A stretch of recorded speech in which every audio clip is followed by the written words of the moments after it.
সুপ্রিয় দর্শক, শিক্ষা বিষয়ক অনুষ্ঠান শিক্ষাঙ্গনে আপনাদের স্বাগত জানাচ্ছি। আমি হামিম জাবির।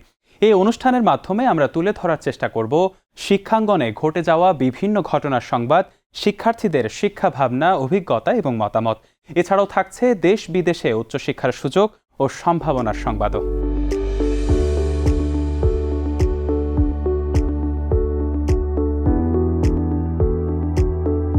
ঘূর্ণিঝড় কিংবা জলোচ্ছ্বাসের পূর্বাভাস জানার জন্য বাংলাদেশে এখন পর্যন্ত নেই কোনো ওশান স্যাটেলাইট গ্রাউন্ড স্টেশন বা ভূ উপগ্রহ কেন্দ্র। এবার দেশে প্রথমবারের মতো ওশান স্যাটেলাইট গ্রাউন্ড স্টেশন নির্মাণ হচ্ছে চট্টগ্রাম বিশ্ববিদ্যালয়ে। চলতি বছর ২৬ মার্চ এটির নির্মাণ কাজ শুরু হয়।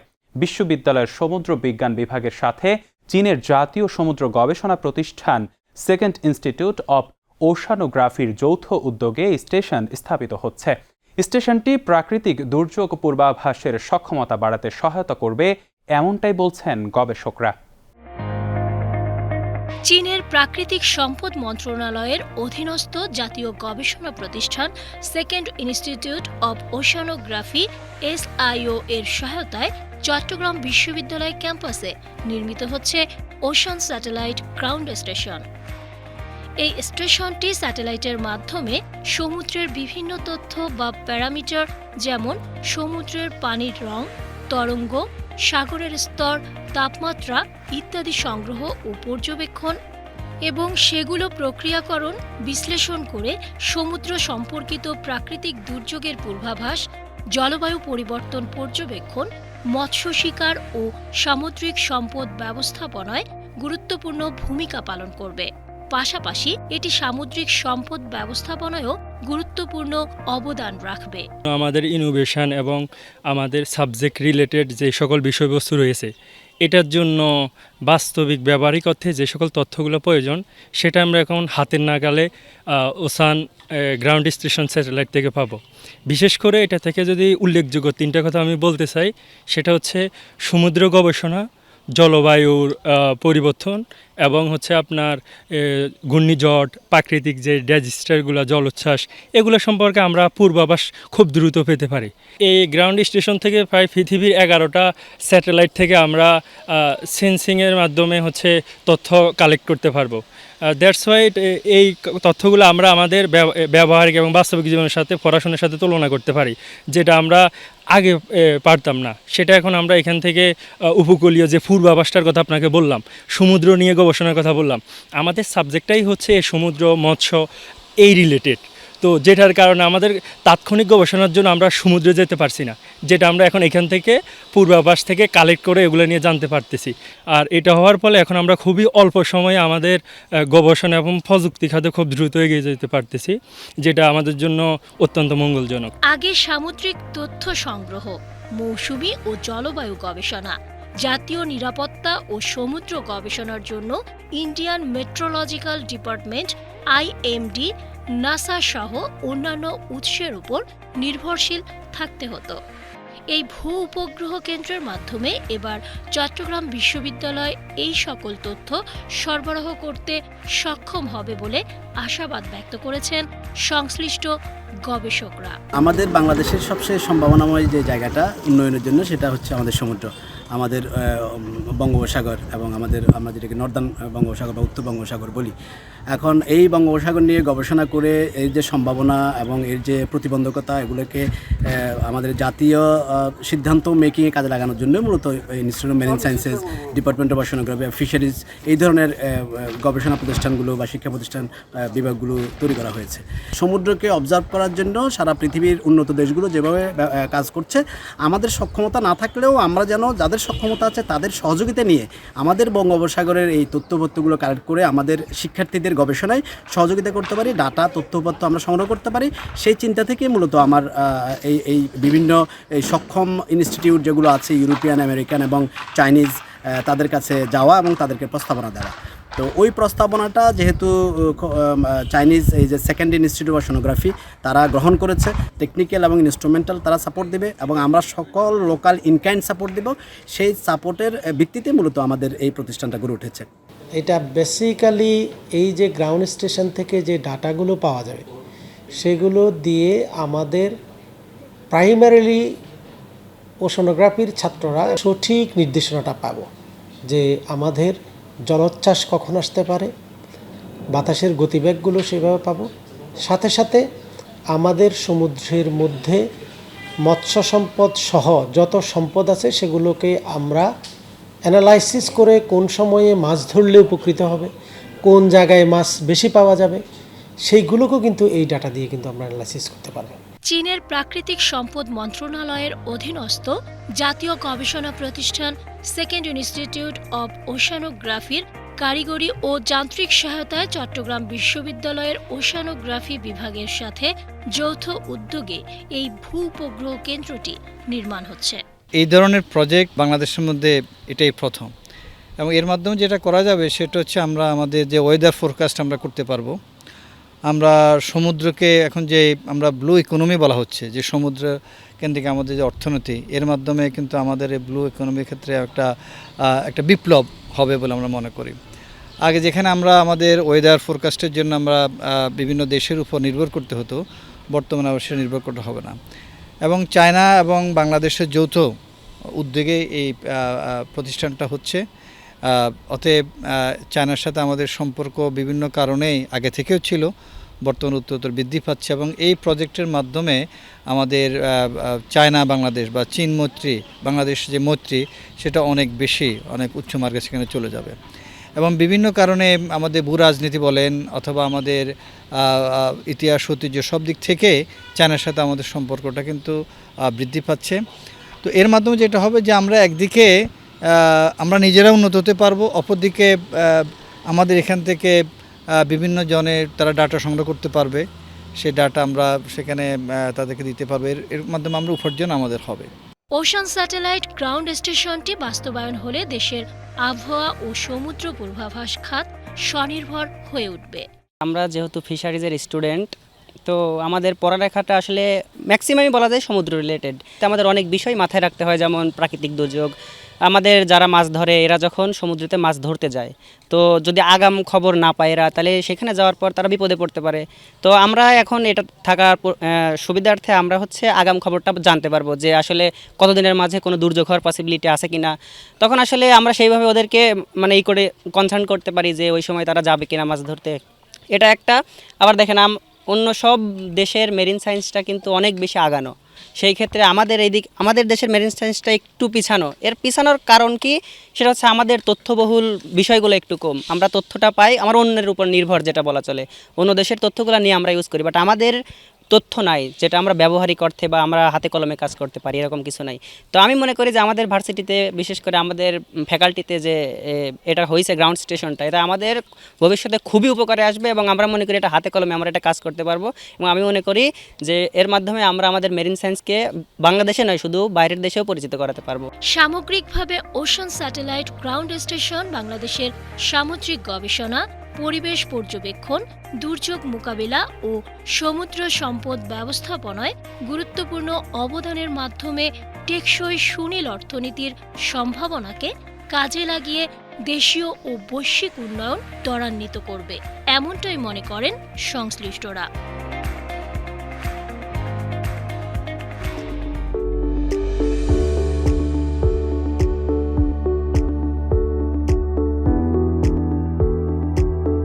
জাতিসংঘ শিক্ষা, বিজ্ঞান ও সংস্কৃতি সংস্থা ইউনেস্কোর তথ্য মতে উচ্চশিক্ষার জন্য বিদেশে যাওয়া শিক্ষার্থীর সংখ্যা 1 দশকে দ্বিগুণেরও বেশি বেড়েছে।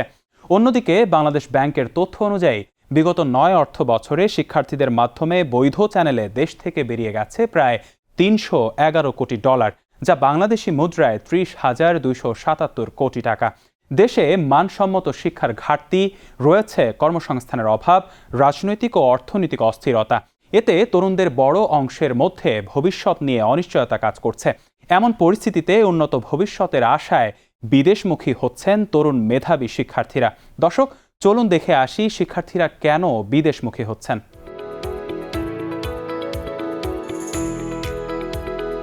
বর্তমান শিক্ষার্থীরা বিদেশমুখী হয়ে যাওয়ার একটা অন্যতম কারণ আমি বলে মনে করি যে আসলে এখানে আমাদের দেশে মেধার যথাযথ মূল্যায়নটা হচ্ছে না। মানুষজন পড়ালেখা করে কি জন্য, মানে একটু হেলদি লাইফ লিড করার জন্য। সো গ্র্যাজুয়েশন কমপ্লিট করার পরেও আমরা আমাদের সেই ফুলফিলমেন্টগুলো পাচ্ছি না।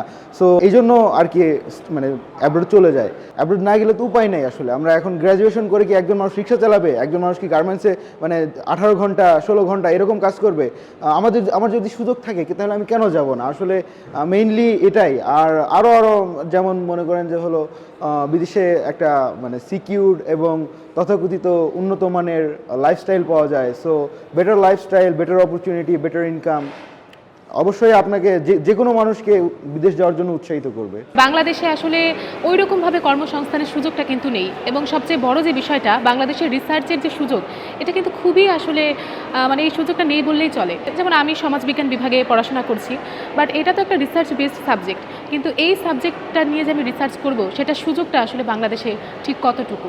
তো আসলে এখানে হচ্ছে মানে নানা রকম ফ্যাক্টরস থাকে, যেমন হচ্ছে বিদেশে একটা ভালো লাইফস্টাইল বিদেশে গিয়ে মানুষ লিড করতে পারবে, দেন হচ্ছে সে তার যে পটেনশিয়ালগুলো সেগুলো হচ্ছে আরও ভালোভাবে কাজে লাগাতে পারবে, এরকম একটা ধারণা আসলে শিক্ষার্থীদের মধ্যে আমরা দেখতে পাচ্ছি।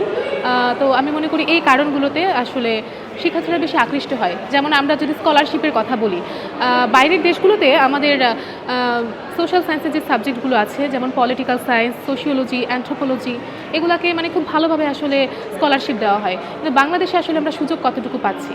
তো বিদেশের উচ্চশিক্ষা মান কিংবা হচ্ছে রিসার্চের যে সুযোগ, কর্মসংস্থানের ভালো সুযোগ, এগুলো একটা কারণ হতে পারে। আমাদের দেশের পার্সপেক্টিভে যদি জব সেক্টরের কথা চিন্তা করি, বিসিএস ছাড়া আসলে অ্যাজ সাচ কোনো সেক্টর নাই। আর যদি বিসিএস না করি, আমি যদি রিসার্চ সেক্টরে যেতে চাই, তাহলে প্রথম কথা আসে হচ্ছে বাংলাদেশের রিসার্চ ফ্যাসিলিটি নিয়ে। সেই ক্ষেত্র থেকে আমি বলবো যে অনেক পিছিয়ে আছি আমরা।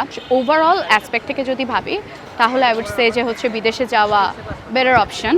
বাংলাদেশের সেক্টর বেসড যে আমাদের ফেসিলিটিসগুলো থাকার কথা, সেই সেক্টর বেসড যে ফেসিলিটিসগুলো আছে সেগুলো আমাদের ক্ষেত্রে অনেক কম। আমি যদি আমার নিজের থেকে চিন্তা করে বলি যে আমি হচ্ছে আন্তর্জাতিক সম্পর্ক বিভাগের শিক্ষার্থী, আমারও টেন্ডেন্সি কিন্তু সেম। কারণ হচ্ছে আমি আন্তর্জাতিক সম্পর্ক বিভাগ থেকে যে গ্র্যাজুয়েশন শেষ করে আমি যে বাংলাদেশে জব ফিল্ডে গিয়ে অ্যাপ্লাই করব, এরকম জব ফিল্ড বাংলাদেশে খুবই কম।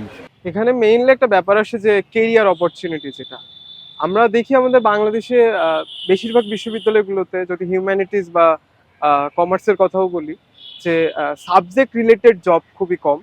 তো এইটা একটা ব্যাপার যেখানে আপনার বিদেশ বা বিদেশের ইউনিভার্সিটিগুলো আপনার মাস্টার্সের প্রোগ্রাম অনেক ভালো অফার করে, প্লাস ওখানে জব সেক্টরগুলো অনেক ভালো।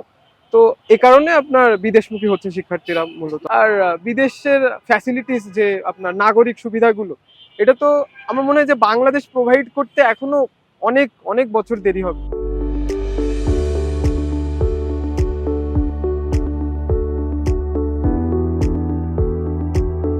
চলতি বছরের এইচএসসি ও সমমান পরীক্ষায় নিম্নমুখী ফলাফলে অনেক শিক্ষার্থী বিশ্ববিদ্যালয় ভর্তি নিয়ে শঙ্কায় পড়েছেন। পাবলিক বিশ্ববিদ্যালয়ে ভর্তি হতে পারাটাই এখন তাদের সামনে বড় চ্যালেঞ্জ। ভর্তি পরীক্ষায় জিপিএ কম পাওয়া অনেক শিক্ষার্থীও প্রস্তুতি ও মানসিক চাপ সামলে কাঙ্ক্ষিত বিশ্ববিদ্যালয়ে ভর্তি নিশ্চিত করতে পারেন। ফলে ভর্তিচ্ছুদের নজর এখন কোন বিশ্ববিদ্যালয়ে কবে ও কখন ভর্তি পরীক্ষা অনুষ্ঠিত হবে। এদিকে দেশের অধিকাংশ পাবলিক বিশ্ববিদ্যালয়ে ভর্তি পরীক্ষার তারিখ ও সময়সূচি এরই মধ্যে প্রকাশ করা হয়েছে। কয়েকটি বিশ্ববিদ্যালয়ে এখনও ভর্তি পরীক্ষার দিনক্ষণ প্রকাশ করেনি। এবার দেখে নেব দেশের কয়েকটি বিশ্ববিদ্যালয়ের ভর্তি পরীক্ষার সময়সূচি। রাজশাহী বিশ্ববিদ্যালয়ের 2025-26 শিক্ষাবর্ষে প্রথম বর্ষ স্নাতক ও স্নাতক সম্মান শ্রেণীতে ভর্তির আবেদন আগামী 20 নভেম্বর থেকে শুরু হয়ে 6 ডিসেম্বর তারিখ পর্যন্ত চলবে। রাজশাহী, ঢাকা, চট্টগ্রাম, খুলনা, রংপুর ও বরিশাল অঞ্চলে ভর্তি পরীক্ষা অনুষ্ঠিত হবে।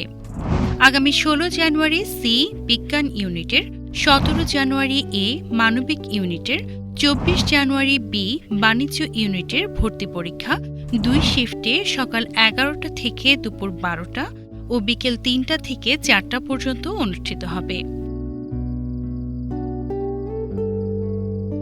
চট্টগ্রাম প্রকৌশল ও প্রযুক্তি বিশ্ববিদ্যালয় চুয়েট এর 2025-26 শিক্ষাবর্ষ লেভেল 1 স্নাতক কোর্সে ভর্তি পরীক্ষা আগামী বছরের 17 জানুয়ারি শনিবার এই ভর্তি পরীক্ষা অনুষ্ঠিত হবে।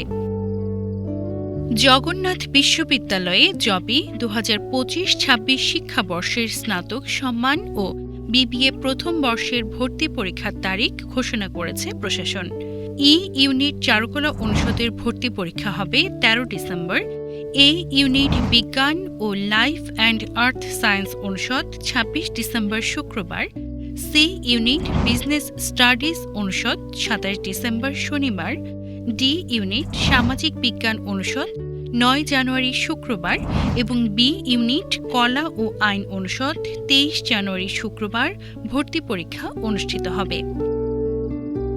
খুলনা বিশ্ববিদ্যালয়ের খুবই 2025-26 শিক্ষাবর্ষে স্নাতক সম্মান প্রথম বর্ষের ভর্তি পরীক্ষা আগামী 18 ও 19 ডিসেম্বর অনুষ্ঠিত হবে।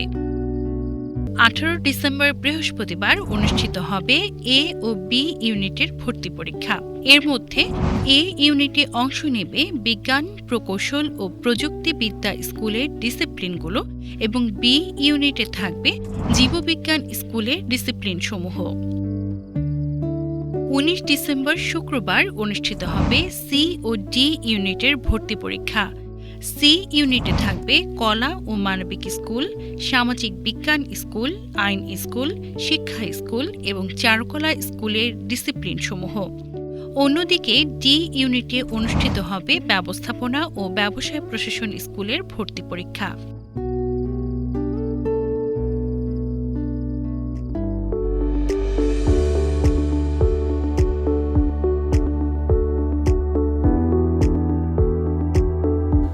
দর্শক, এবার দেখব ফিলিস্তিনের গাজার শিক্ষা প্রতিষ্ঠানের সংবাদ। 2023 সালের 7 অক্টোবর ইসরায়েল ও হামাসের মধ্যে সংঘাত শুরুর পর থমকে যায় গাজার সকল স্বাভাবিক কার্যক্রম। দীর্ঘ 2 বছরের সংঘাতে গাজার শিক্ষা প্রতিষ্ঠানগুলো ধ্বংসস্তূপে পরিণত হয়। প্রায় 3 লাখেরও বেশি শিশু কিশোরের জীবনে আসে ব্যাপক পরিবর্তন। গাজায় ছিল 51টি বিশ্ববিদ্যালয় ও কলেজ, যেখানে পড়াশোনা করতেন 2,26,000 শিক্ষার্থী। কিন্তু সংঘাত সেই শিক্ষা অবকাঠামোকে প্রায় নিশ্চিহ্ন করে দেয়। প্রাণ হারান বহু শিক্ষক ও শিক্ষার্থী। বিদ্যুৎ, ইন্টারনেট বিচ্ছিন্নতায় অনলাইন শিক্ষাও ছিল প্রায় অসম্ভব। 2 বছরের বেশি সময় পর সীমিত পরিসরে শুরু হয়েছে গাজার স্কুল, কলেজ ও বিশ্ববিদ্যালয়ের স্বাভাবিক কার্যক্রম। ইসরায়েল ও হামাসের মধ্যে যুদ্ধবিরতির পরও গাজায় অবিরত চলছে হামলা। আবারও বাড়ছে হতাহতের সংখ্যা। এই পরিস্থিতিতেই 2 বছর পর আবারও বিপর্যস্ত গাজায় স্কুলে যেতে শুরু করেছে সেখানকার 3 লাখ শিশু। গত 2 বছর নজিরবিহীন নিরবচ্ছিন্ন হামলার মুখে শিশুদের স্কুলে যাওয়া বন্ধ ছিল। তবে পর্যাপ্ত শ্রেণীকক্ষ না থাকায় পাঠদানে কিছুটা সীমাবদ্ধতা রয়েছে। 2 বছর পর স্কুলে ফিরতে পেরে উচ্ছ্বসিত ছিল শিশুরা। শিক্ষকের প্রশ্নে তারা উৎসাহের সঙ্গে সাড়া দিচ্ছিল এবং ব্ল্যাকবোর্ড থেকে মন দিয়ে পাঠ্য বিষয়গুলো খাতায় তুলছিল। জাতিসংঘের ফিলিস্তিনি শরণার্থী সংস্থা UNRW এর গণমাধ্যম বিষয়ক উপদেষ্টা আদনান আবু হাসনা বলেন, 3 লাখ ফিলিস্তিনি শিক্ষার্থীর পড়ালেখা শুরুর উদ্যোগ নেওয়া হয়েছে এবং এই সংখ্যাটি সম্ভবত আরও বাড়বে। স্কুল ও আশ্রয় কেন্দ্রে 10,000 শিক্ষার্থী ক্লাস করবে আর বাকিদের ক্ষেত্রে দূরবীক্ষণ পদ্ধতি ব্যবহার করা হবে। 2023 সালের 7 অক্টোবর ইসরায়েলে হামলা চালায় ফিলিস্তিনি স্বাধীনতাকামী সংগঠন হামাস।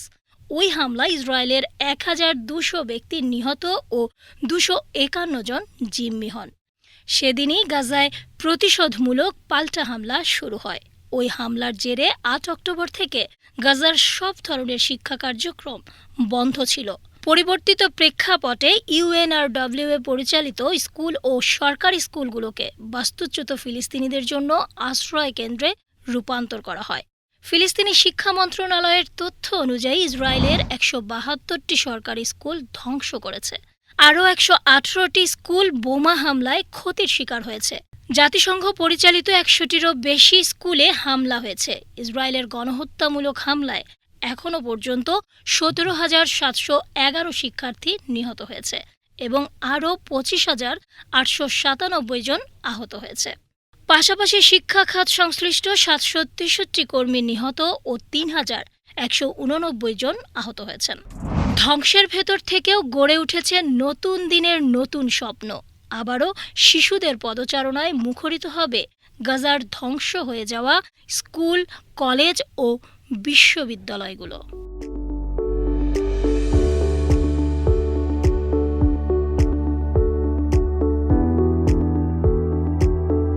দর্শক, অনুষ্ঠানের এই পর্যায়ে দেখে নেব শিক্ষাঙ্গনের কিছু সংক্ষিপ্ত সংবাদ।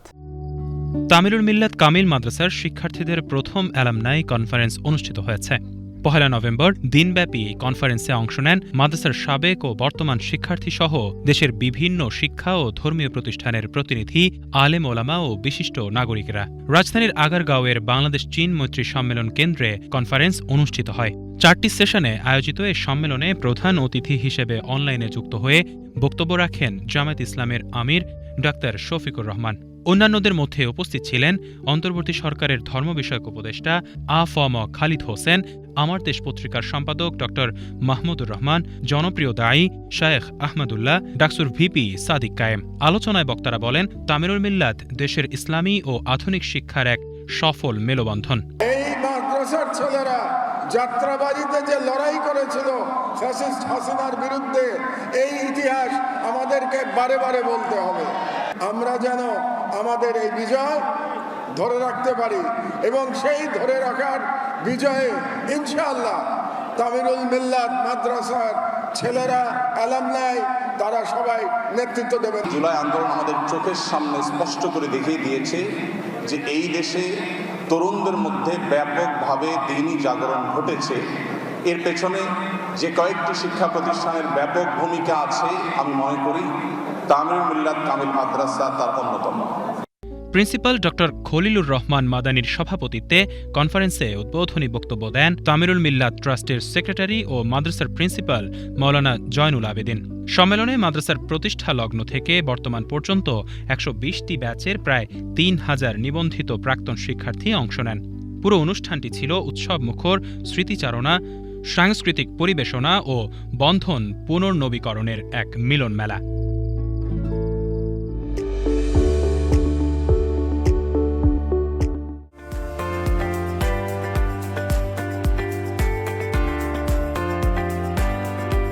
ঢাকা বিশ্ববিদ্যালয়ে কেন্দ্রীয় ছাত্র সংসদ, ডাকসু এবং বারডেম জেনারেল হাসপাতালের যৌথ উদ্যোগে প্রথমবারের মতো স্তন ক্যান্সার বিষয়ে দিনব্যাপী সচেতনতামূলক কর্মসূচি অনুষ্ঠিত হয়েছে। 28 অক্টোবর টিএসসি মিলনায়তনে আয়োজিত save the smile breast cancer awareness programme শীর্ষক এ অনুষ্ঠানে প্রায় 1000 শিক্ষার্থী অংশ নেন।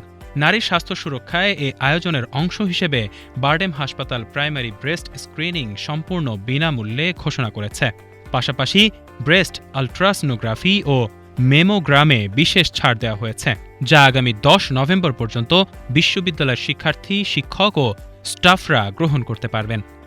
আমরা সবাই সবার জীবন নিয়ে আছি, কিন্তু সবার জন্য কি আছে কিনা সেটার একটা প্রশ্ন আছে। সেখানে ডাকসু কিন্তু অনেক ভালো ভালো স্টেপস নিচ্ছে, যার একটা আমরা দেখতে পাচ্ছি যে কিভাবে হেলথ কনসার্ন বা হেলথ অ্যাওয়ারনেস রেজিংয়ের ক্ষেত্রেও তোমাদের ভাইয়া আপুরা সবাই মিলে এগিয়ে আসছে। আমার যেটা মনে হয় যে এই যে ব্রেস্ট ক্যান্সার অ্যাওয়ারনেসের বিষয়টা আমরা সবাই জানি, হ্যাঁ, কিন্তু আমরা কেউ চেক আপ করার জন্য যে টাইমটা, যে এফর্টটা দিতে হবে, এটা দেই না। আমরা মনে করি যে আচ্ছা ঠিক আছে, হবে একদিন, কখনো, এখন তো আমি ইয়াং, এখন দরকার নাই, পরে হবে। অনুষ্ঠানে প্রধান অতিথি ছিলেন বিশ্ববিদ্যালয়ের প্রো ভিসি অধ্যাপক ডক্টর সাইমা হক বিদিশা। অনুষ্ঠানে ব্রেস্ট ক্যান্সারের সামাজিক ট্যাবু, প্রাথমিক শনাক্তকরণ, করণীয় এবং দেশে চিকিৎসার অগ্রগতি বিষয়ে বিষয়ভিত্তিক উপস্থাপনা করেন বারডেমের সার্জন ও বিশেষজ্ঞ চিকিৎসকরা।